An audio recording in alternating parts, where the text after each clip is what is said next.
Well, hi, welcome back to Hidden Disability Conversation. I'm Christina Irene. And I'm Wendi Richards. Wendy, what's your splatus today? I'm definitely not a moped, but I'm not a train wreck. I am. But I did have to work remotely today. So yeah, Oh, I'm coping. Today wasn't a great day. What is your splatus today? How are you feeling? I'm a pretty good sedan today. I am. It's nice. So today we just want to talk a little bit about stereotypes and stigma and Mhm. assumptions. A starting point would be just to mention that disability itself. So while we're talking about hidden disabilities and invisible disabilities, disabilities you can't tell by looking at somebody that they have a Mhm. disability. So the first thing to say is that there is the stereotype of disability itself, that it's Yes, something that you can see. right. Right. So when we are looking at a person and we don't visually see something, that is a hidden disability. And I think many times when we look at someone, we want to see, where is their deficit? Where are they struggling? And we don't see that with hidden disabilities. And that right there is a stigma, because if we can't see it, it doesn't exist and you are just fine. And we both know that's not true. No, absolutely. And it's so the challenges of just like the credibility, Mhm. um, credibility, representation. This comes up a lot in my corporate programs that I do and interacting with managers and employees. And that Yeah. is the idea of working from home as an accommodation or modification. What are some assumptions and stigma that surround the idea of working from home? Productivity, right? Mm. So one of the stigmas is productivity. Are you able to do your job? Is your workflow going to be the same? Are you going to be able to manage the same amount of work working from home? Hopefully, if a person did need that sort of accommodation, they are able to work from home and have the ability to work from home. What if a person had a disability where they could do their job from home, but they had a financial um, situation where they couldn't find a computer? They didn't have high speed internet. I think those are challenges that people face all the time. They could live very rurally and their internet just isn't top of the line like it might be in bigger locations.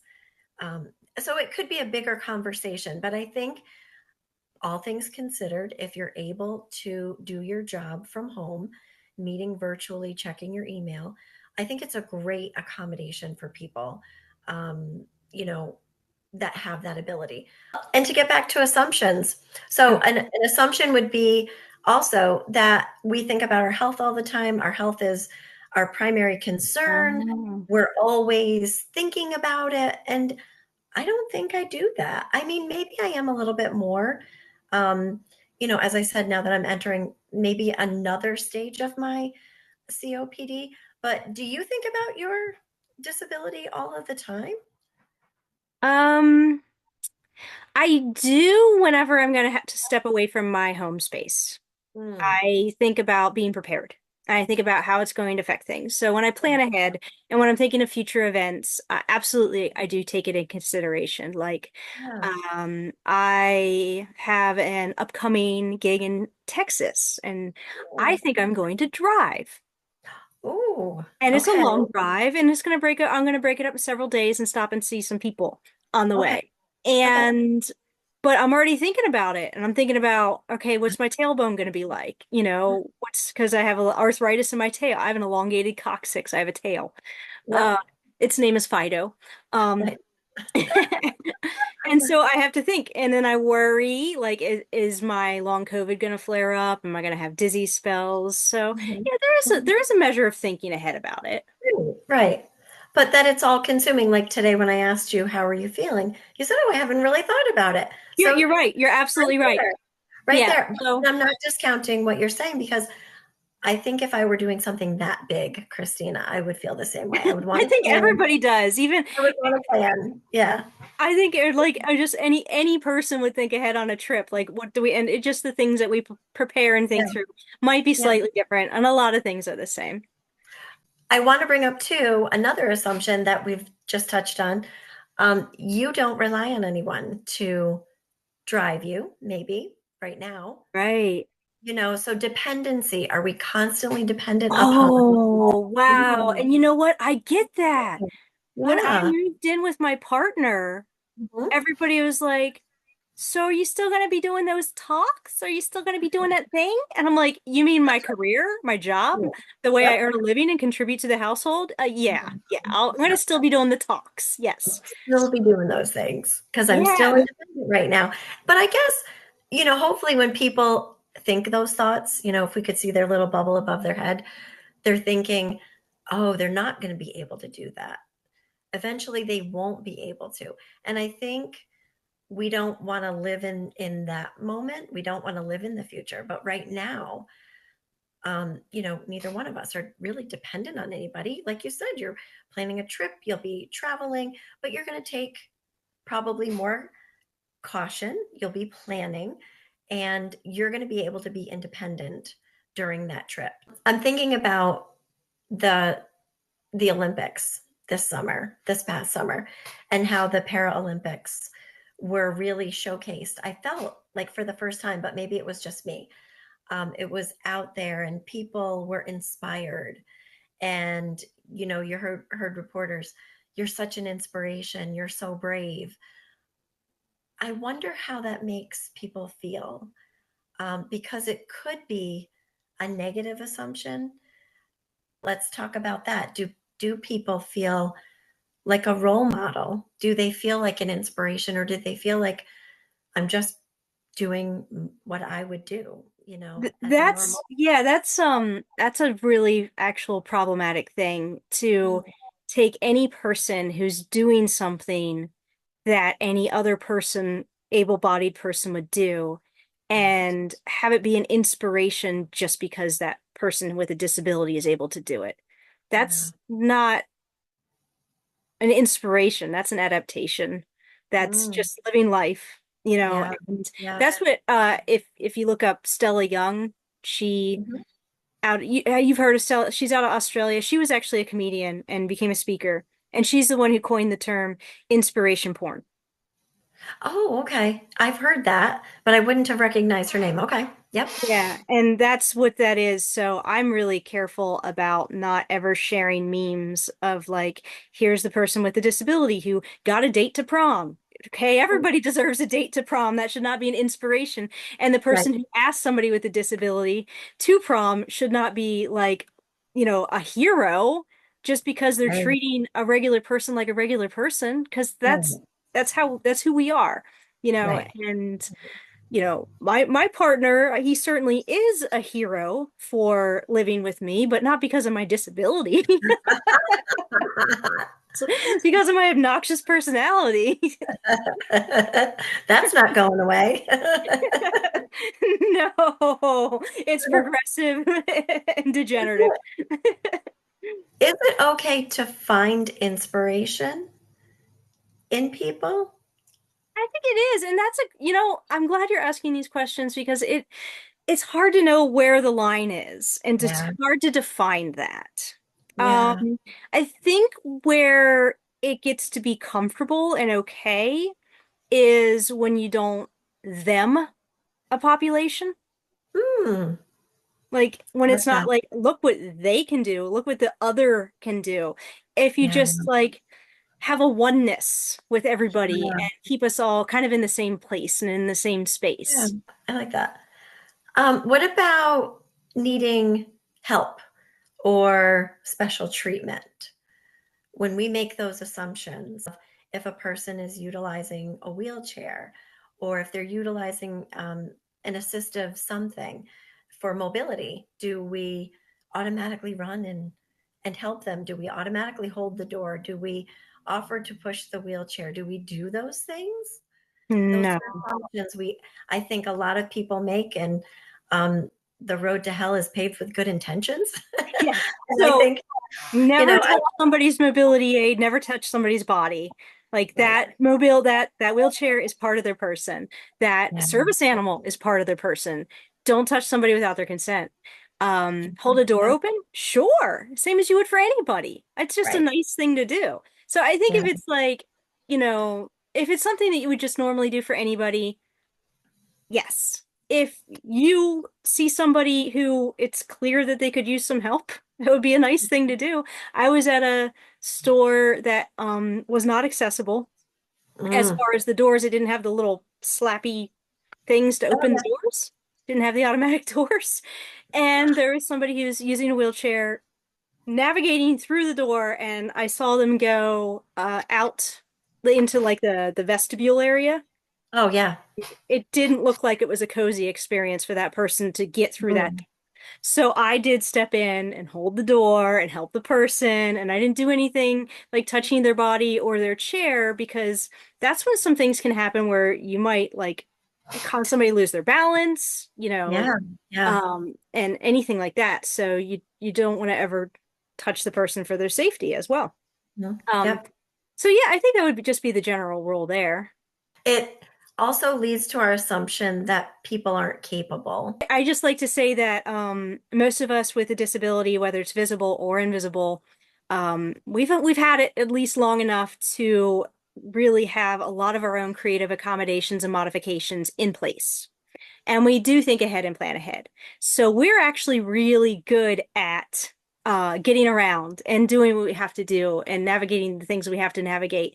So we're not likely actually to need help when we're out in the world. Right. Oh, I Right. don't know if I want to speak for everybody like that. Let me just backtrack there. I'll just say, understand that we are pretty good at our modifications and our accommodations, and quite often we have our ways of getting around, and we've gotten good at it. Yeah. Yeah. I think being capable is just something we strive to be. And when we're not capable of doing our everyday things, that's when we look to the modifications. A lot of us are good at asking for help too. We get good at it. While we're talking about assumptions that we shouldn't make, don't be surprised if a person with a disability does ask for help and does do the things that we're sort of saying, you know, just don't make the wrong assumptions, I guess is what we're trying to say to people, because it's a terrible feeling to assume that we're not capable, that we're not intelligent, that well, and then we're not struggling, right? Because sometimes we are struggling. Yeah, Um, sometimes we are. But you that's know, up for us to say, up to us to say. So I wanted to talk about at the stigma. condition-specific stigma and assumptions that Oh, exist. okay. So mental health conditions. The idea that somebody who has any kind of mental health disorder is like a Mhm. villain or more likely to be Yeah. violent or who's unstable or who's incapable, who can't do their job, who's not going to be reliable. Yeah. These are all the stigma and stereotypes that exist. Yeah. Yep. And if you want to know if somebody can do their job, let them do their job. Do let people speak for themselves what they're capable of. That's one of the biggest assumptions for people with all types of disabilities is to decide for somebody else what they can do. And sometimes Right. you think you're being protective and helping out and just being like, well, let's make sure Wendy's got enough on her plate right now, so let's not ask Oh, her to do anything else. No, yeah, ask, right? Ask here. absolutely. And I will make that determination. Yeah. Autism and neurodivergence. Mm-hmm.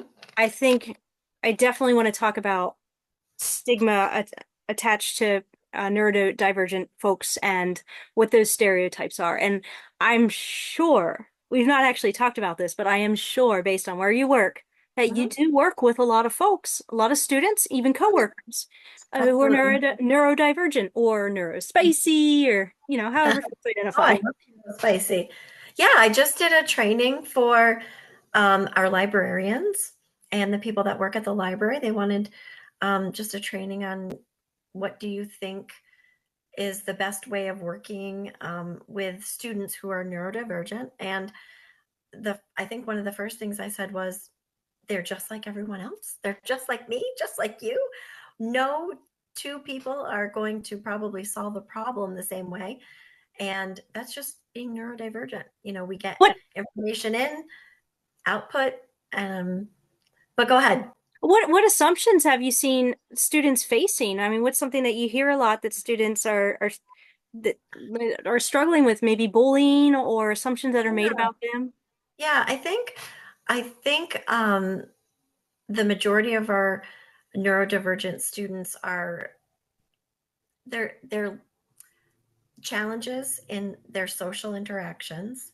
Hmm. That's probably the biggest one. And where I work, we're implementing, I shouldn't say implementing, we are partnering with Best Buddies. So we'll put a plug in for bestbuddies.org. It's a great organization. And their basic premise, I'm not going to get this absolutely right, but one-on-one friendships really make a difference.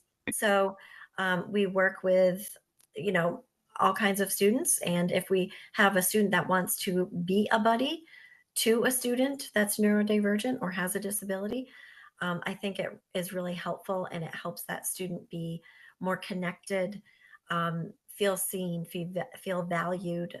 You know, it's a nice program. But I think social interactions might be the biggest um, probably challenge, because when we're not extroverts and we're not out there, we're not talking and socializing and, you know, the center of a group, people look at, you know, people on the outside of a circle and say, what's wrong with them? Again, an assumption. Nothing has to be wrong with them. Maybe they just need a quieter space and time to, you know, talk with somebody. So one-on-one friendships might be a better option for them. But yeah, I mean, it's hard to tell what some of the challenges are, but um, I would say working within a student's strengths as opposed to trying to figure out where their weaknesses are. Let's look at their strengths and work with their strengths. So that was one of the things I focused on in the training. If we, as long as we treat everybody as an individual, which is what we should do anyway, and as in diversity across the board, we need to not treat anybody as a token. So if you meet me and get to know me and learn about my fibromyalgia, don't take who I am and how I thrive and my coping mechanisms and my struggles Mhm. and copy and paste them in what you assume for everybody who has fibromyalgia. We are all unique. So Right. that is one of the biggest ways to mitigate the stigma and to shut down stereotypes is to just see individuals and not have somebody be a token anybody or anything. Yeah. Yeah. I mean, I probably have said characteristics of a person with neurodiversity or a Mm, person on the autism spectrum. Characteristics could look like this. yeah. So hopefully that wasn't offensive to anyone. No, again, it's like You know, there's so much gray area, but I yeah, mean, yeah, obviously there's diagnostic criteria.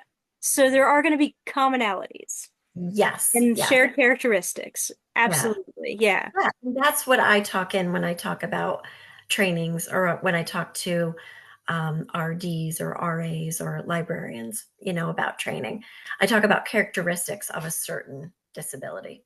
You're going to have to, otherwise you can't do a training on neurodiversity if you can't have some extent of here's some common traits. Yeah, yeah. Because then you have to do a training on each person. Right, right. And that's really going to fill your schedule. And doesn't Wendy have enough on her plate? I don't think she can handle it. Look for the uniqueness and just talk to the person for the person, because everybody has goals, everybody has dreams, everybody has things that they want to accomplish in life. And I think when we get to the basic level of a person, everybody has so much to share. So next time we are going to talk about how we move forward when we hit milestones in our disability, maybe get a new diagnosis, maybe find out that just what we're capable of doing has lessened, or something very specific has happened that says, hey, look, this is real, like applying for an accessible parking space. Thank you so much for watching Hidden Disability Conversation. Like and subscribe. Take care. Bye bye.